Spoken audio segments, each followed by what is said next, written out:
Why do you think people should have a regular valuation done or a fairly regular valuation done?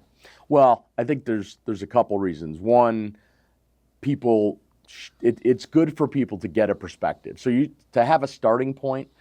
A lot of times when we work with clients and it's their first time getting a true valuation, they are surprised. And more often than not, they're surprised that it's not worth as much as they thought.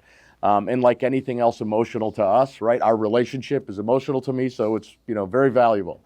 But the value of the company, it's their baby in a lot of cases. And so if we're talking about somebody who owns their company or it's been in their family, they have a sense of value, and they're going to always lean toward the higher end in multiples and so forth. Sure.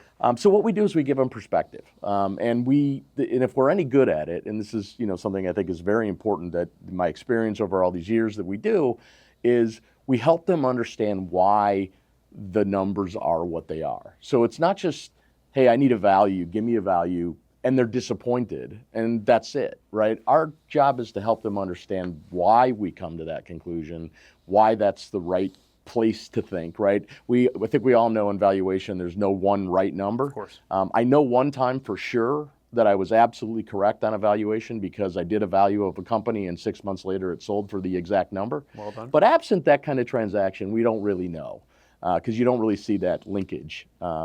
And then when you talk about people getting them updated, there's a variety of reasons that people might need them updated, right? For Sure. estate planning, for planning exits, for planning how the business is doing, how is the productivity of doing. They go on a big initiative to do a strategic implementation of some sort of initiative. What did that do for them, right? Now, it's easy to say, well, if it added $1 to earnings and we're an 8 multiple, it's worth $8 more. Sure. But over time, multiples change, discount rates change, a lot of the factors that go in, markets change, industries change. So it isn't as simple as saying, well, we have $1 more of earnings this year, so we must be worth whatever the multiple is of last year's valuation. So we think it's important for people to understand that, certainly if they're thinking about any kind of planning of any kind, doing a transaction with their shares or any portion of their business.